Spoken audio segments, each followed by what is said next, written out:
Hello दोस्तों, my self Saurabh Kumar. आप लोगों का आपके अपने चैनल कार्बन केमिस्ट्री क्लास में स्वागत है। दोस्तों, हम लोगों ने क्लास 12th फिज़िकल केमिस्ट्री के 4th चैप्टर केमिकल काइनेटिक्स में अभी तक हमने 4th लेक्चर को पढ़ लिया। आज हम लोग स्टार्ट करने वाले हैं एक मोस्ट इम्पॉर्टेंट टॉपिक जो आपके बोर्ड एग्ज़ाम से लेके और आपके कॉम्पिटिटिव एग्ज़ाम जैसे कि जेई या नीट वहाँ तक में आपको पूछे जा सकते हैं। मेरे दोस्त, आप बिल्कुल चिंता ना करें, मैं आपको आज सिखाने वाला हूँ एक बहुत अच्छा तरीके से ज़ीरो ऑर्डर और फर्स्ट ऑर्डर रिएक्शन क्या होता है। इससे पिछले लेक्चर में हम लोगों ने कवर किया था कि ऑर्डर एंड मॉलिक्यूलरिटी क्या होती है। आज हम लोग कवर कर रहे हैं मेरा फर्स्ट ऑर्डर जो है वह है ज़ीरो ऑर्डर रिएक्शन, जिसे हमारे सामने में बोला जाता है जीरो ऑर्डर मतलब शून्य कोटि की अभिक्रिया। तो आइए हम लोग यहाँ से शुरू करते हैं और स्टार्ट करते हैं। मेरे दोस्त, यदि आप लोग हमारे चैनल कार्बन केमिस्ट्री क्लास को सब्सक्राइब नहीं किए हैं तो जल्दी सब्सक्राइब कीजिए ताकि हम जो भी नए वीडियो को अपलोड करें उसका नोटिफिकेशन आप लोग को मिलता रहे। तो चलिए आइए और हम लोग स्टार्ट करते हैं आज के अपने मोस्ट इम्पॉर्टेंट टॉपिक जिसका नाम है ज़ीरो ऑर्डर रिएक्शन। हम लोग देखते हैं जीरो ऑर्डर रिएक्शन क्या होता है। करें किसी केमिकल रिएक्शन में रिएक्टेंट का रेट रिएक्टेंट के शून्य घातांक के समानुपाती होता है। मेरे दोस्त, यहाँ देखिए, करें कि हमारे पास जब भी कोई केमिकल रिएक्शन हो रहा है तो वहाँ पे रिएक्टेंट का रेट जो होता है वह रिएक्टेंट के शून्य घातांक के समानुपाती होता है। इसके कहने का मतलब कि रिएक्टेंट का जो भी रेट होगा वह डायरेक्टली प्रोपोर्शनल टू उस रिएक्टेंट का जो पावर होगा वह ज़ीरो होगा। देखिए, हमारे पास एक रिएक्शन है, ए बदल रहा है प्रोडक्ट में, तो जब हमारे पास टी बराबर 0 दिया हुआ है, इसके कहने का मतलब हमारे पास कोई समय मालूम नहीं है, तो जो रिएक्टेंट ए का होगा, जो भी कॉन्सेंट्रेशन रिएक्टेंट का होगा वह रिएक्टेंट का ही बच जाएगा, क्योंकि हम टी समय नहीं दे रहे हैं, यहाँ पे कोई प्रोडक्ट फॉर्म नहीं होगा। हम लोग ये चीज़ जनरली जानते हैं कि जब कोई रिएक्टेंट एक प्रोडक्ट में बदलता है तो इस बीच में कुछ ना कुछ समय लगता है, और यहाँ पे हमारे पास टाइम क्या है, 0। जब हम कोई समय दे ही नहीं रहे हैं हम किसी भी प्रोडक्ट की आशा नहीं कर सकते हैं। यहाँ से हम लोग सीखेंगे कि जो भी रिएक्टेंट है वह कभी भी प्रोडक्ट में नहीं बदलेगा, क्योंकि हमारा समय क्या है, 0। अब कह रहा है कि जब हम समय को 0 से बढ़ा के t सेकेंड कर देते हैं, तो जब हम समय को 0 से बढ़ा के t सेकेंड कर देंगे तो रिएक्टेंट का कॉन्सेंट्रेशन जो होता है वह प्रोडक्ट के कॉन्सेंट्रेशन x में बदल जाता है। मेरी बात अब ध्यान से सीखेंगे। हमने बताया कि जब हमारे पास t = 0 था तो रिएक्टेंट का कॉन्सेंट्रेशन A होगा। जब t बराबर 1 होता है तो यह प्रोडक्ट जो बनाता है वह x का कॉन्सेंट्रेशन या x मोल पर लीटर बनाता है। अब देखिए, जो भी प्रोडक्ट बनाया तो रिएक्टेंट में से घटेगा। हमारे पास रिएक्टेंट यदि A है तो प्रोडक्ट X बनाया, तो अब जो हमारे पास बचेगा t बराबर t समय के लिए, तो रिएक्टेंट का कंसंट्रेशन जो होगा वह A - X होगा। देखिए, हमने आपके सामने में वही लिखा।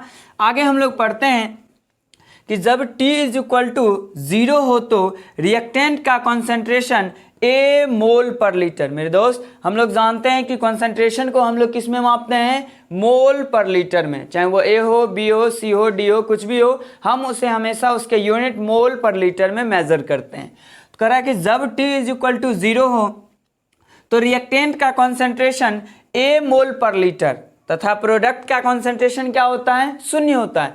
हम लोगों ने देखा कि जब समय 0 है तो रिएक्टेंट कभी भी प्रोडक्ट में कन्वर्ट नहीं होता है, तो इसलिए प्रोडक्ट का कंसंट्रेशन क्या होता है, 0। अब कह रहा है कि t समय पर इसका कंसंट्रेशन x मोल पर लीटर बनता है। तो जब हम इसमें टाइम को बढ़ाते हैं तो हमारा प्रोडक्ट जो है वो बनाता है x मोल पर लीटर करा, तथा रिएक्टेंट जो है वो हो जाता है A - X मोल पर लीटर। तो यहाँ से हम लोग देखते हैं, हमारा डेफिनेशन कह रहा है कि कोई केमिकल रिएक्शन का जो रेट होता है वह डायरेक्टली प्रोपोर्शनल होता है रिएक्टेंट के घातांक शून्य घातांक के समानुपाती में। तो हमने लिखा है कि rate of reaction is directly proportional to a minus x to the power 0। मेरे दोस्त ये 0 ये है क्योंकि हम किसी केमिकल रिएक्शन का ऑर्डर अभी क्या ले रहे हैं 0। जब हम फर्स्ट ऑर्डर लेंगे तो यहाँ पे 1 रखेंगे, जब हम सेकेंड ऑर्डर लेंगे तो वहाँ पे 2 रखेंगे। हम लोग पहले बात कर लेते हैं शून्य कोटि की अभिक्रिया।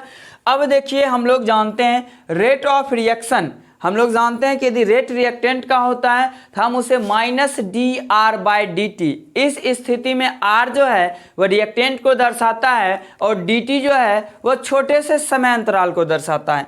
तो आइए हम लोग यहाँ पे आते हैं और कह रहा है कि रेट ऑफ रिएक्टेंट, रिएक्टेंट का रेट क्या हो जाएगा, rate of reaction is directly proportional to A minus x to the power 0। तो रेट ऑफ रिएक्शन को हम लिख सकते हैं minus D A by D into A minus x by D T. यहाँ पे माइनस साइन ये दर्शा रहा है कि ये रेट किसका है, रिएक्टेंट का। यदि प्लस रहता तो तब किसका होता, प्रोडक्ट का। आइए हम लोग इसके साथ आगे कुछ रिलेट करते हैं। पहले हम लोग यहाँ तक की बात को कॉपी कर लें, फिर हम यहाँ से आगे देखते हैं।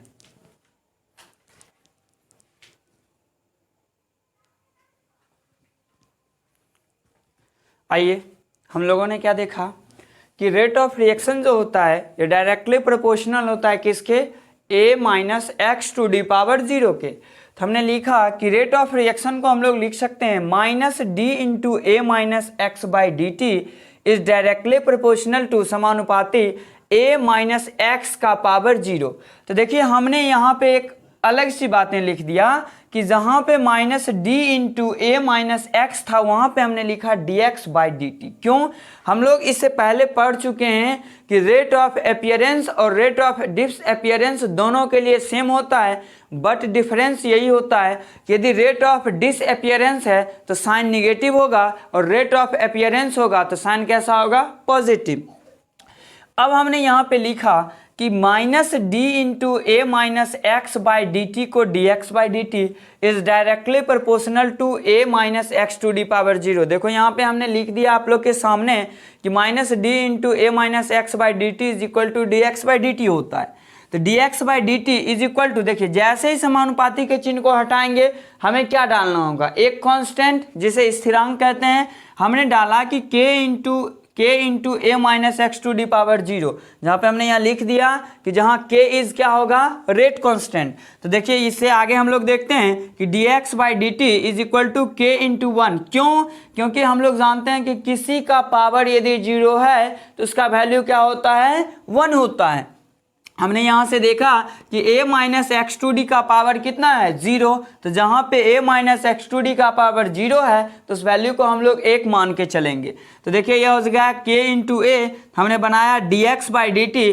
अब देखिए k को 1 से गुना करेंगे तो कोई फर्क नहीं पड़ेगा, इसलिए हमने लिख दिया यहाँ पे k। हमारे पास एक रिलेशन आया, हमने क्रॉस मल्टीप्लिकेशन किया और वहाँ से बनाया d x is equal to k into d t. अब हम लोग यहाँ से आते हैं, हम लोग क्या किए कि दोनों तरफ क्या करना है, इंटीग्रेशन, यानी दोनों तरफ समाकलन करेंगे। तो ये चीज़ आप लोग मैथमेटिक्स में अच्छे से पढ़ते हैं, यहाँ पे ज़्यादा हमको बताने की ज़रूरत नहीं है, बट यहाँ होता क्या है इस चीज़ को हम लोग समझ लेते हैं।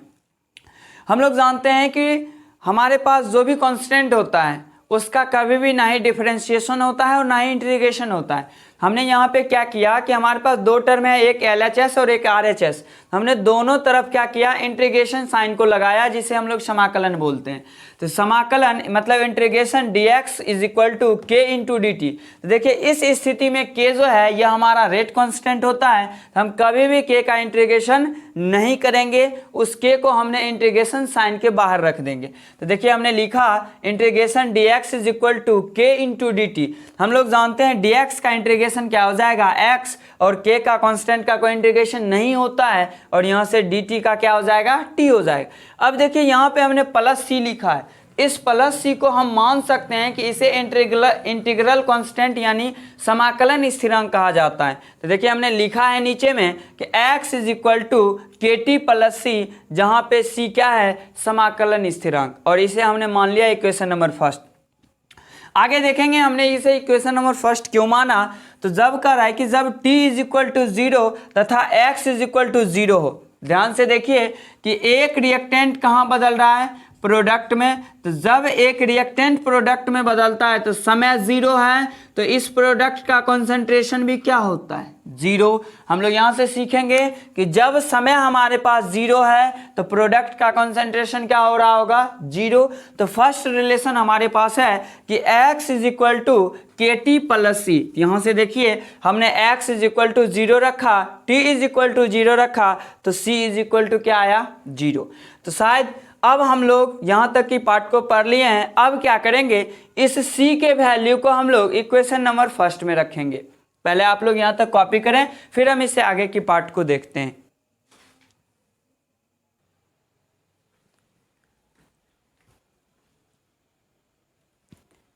आइए, तो हम लोगों ने देखा कि यहाँ से हमारे पास दो इक्वेशन आया, एक आया x is equal to K T plus सी।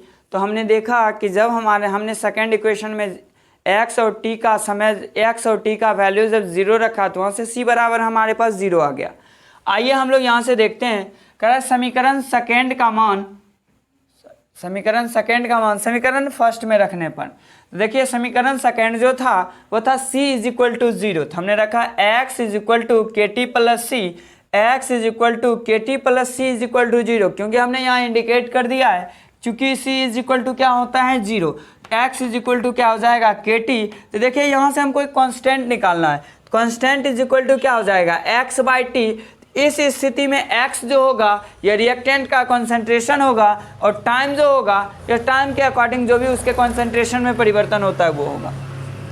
हम यहाँ से अब फाइनल जो है 0 ऑर्डर रिएक्शन के लिए एक इक्वेशन लिख सकते हैं, जो हमने लिखा R is equal to k into a to the power 0।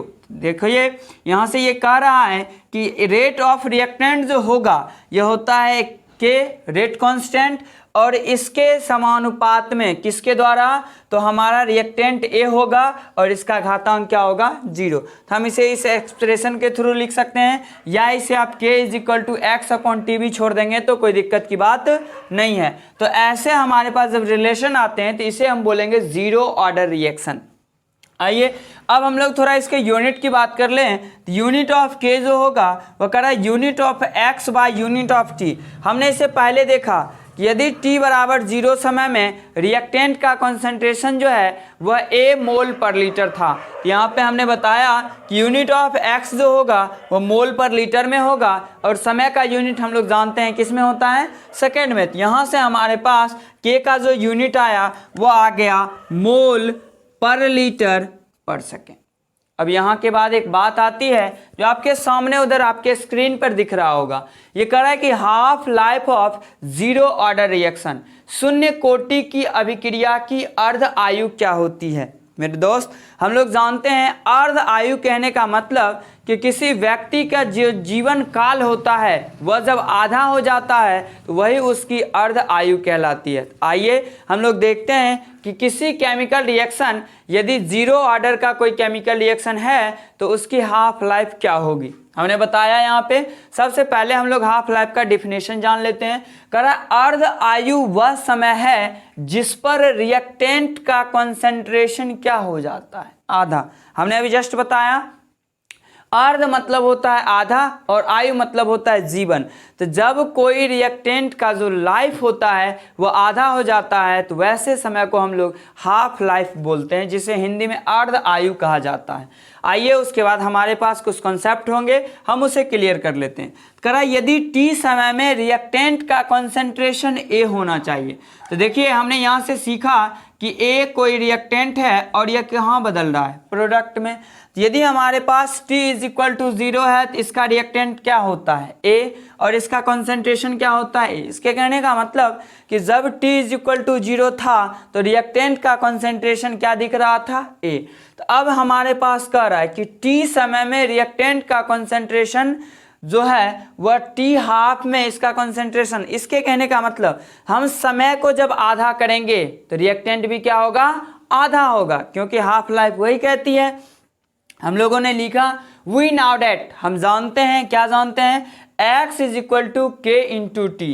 तो x मतलब क्या, हमने बताया कि t समय में x का कंसंट्रेशन a था। तो देखिए आधा समय कह रहा है, तो जैसे x का समय जब आधा करेंगे तो कंसंट्रेशन भी क्या होगा, आधा। तो x का कंसंट्रेशन आधी समय के लिए a/2 बराबर k इंटू, अब ये जो t था हमने इस टाइम पीरियड को हाफ मान लिया, हाफ कहेगा तो 1/2। इसे हम लिख सकते हैं t इंटू 1/t। यहाँ से हमारे पास एक रिलेशन आया a is equal to 2 multiply by k into t का हाफ। हम यहाँ से लिख सकते हैं t का हाफ बराबर, तो देखिए LHS साइड से लेंगे तो LHS साइड को ढकेंगे तो RHS में क्या दिखेगा a, तो a अपॉन क्या हो जाएगा 2k, और यही हमारे पास हो जाएगा half life of zero order reaction. तो हम इसे लिख सकते हैं half life of zero order reaction. यहाँ तक की बात तो हम लोगों ने सीख लिया। अब हम कह रहे हैं कि हमारे पास जब जीरो ऑर्डर कर रहा है, कोई केमिकल रिएक्शन ऐसा भी होगा जो कभी रिएक्टेंट और प्रोडक्ट के कॉन्सेंट्रेशन पर निर्भर नहीं करेगा, वह सिर्फ और सिर्फ किस पे निर्भर करेगा, तो उसके ऑर्डर पे। आइए हम लोग पहले यहाँ तक की बात को कॉपी कर लेते हैं और फिर हम 2-3 एग्जाम्पल्स को लेंगे जहाँ से हमारे ये कॉन्सेप्ट जीरो ऑर्डर रिएक्शन हमारा कंप्लीट हो जाएगा।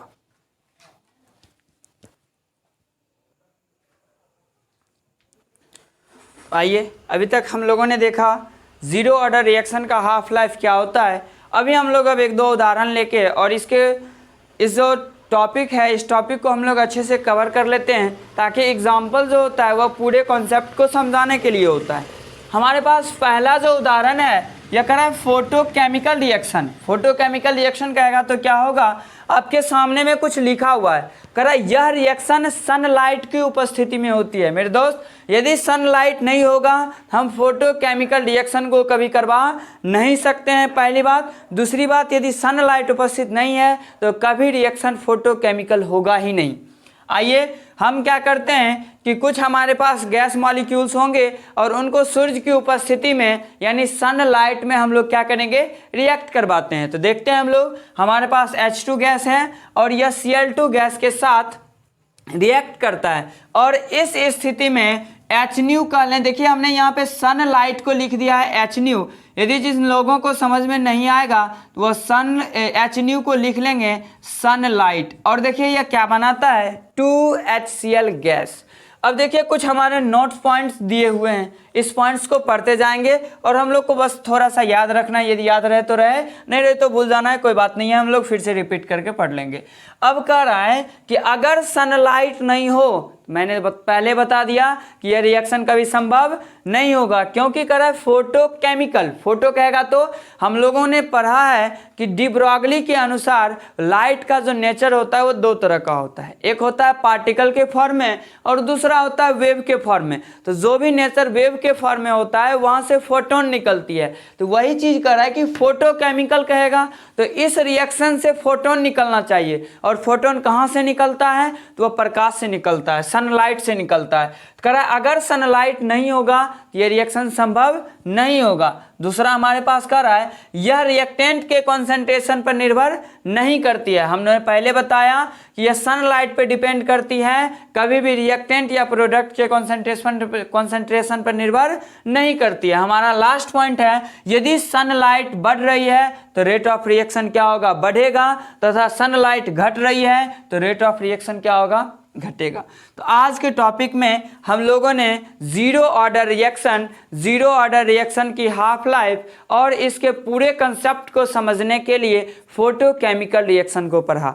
आई होप, मैं आशा करता हूँ मैंने आज जो भी पढ़ाया आप लोगों को ये बात आपको समझ में आ रही होगी। दोस्तों थोड़ा वीडियो लंबा हो जाता है, कंसेप्ट को समझने की कोशिश करें, क्योंकि हम यदि शॉर्ट वीडियो बनाएंगे तो आप लोग को थ्योरेटिकल पार्ट्स समझ में नहीं आएगा। इसलिए आप लोग बिल्कुल चिंता ना करें, मैं आपको फिजिकल केमिस्ट्री सिखा के ही रहूँगा। इसी बातों के साथ मैं आज के क्लास को यहीं तक ओवर करता हूँ। Thank you, wish you all the best.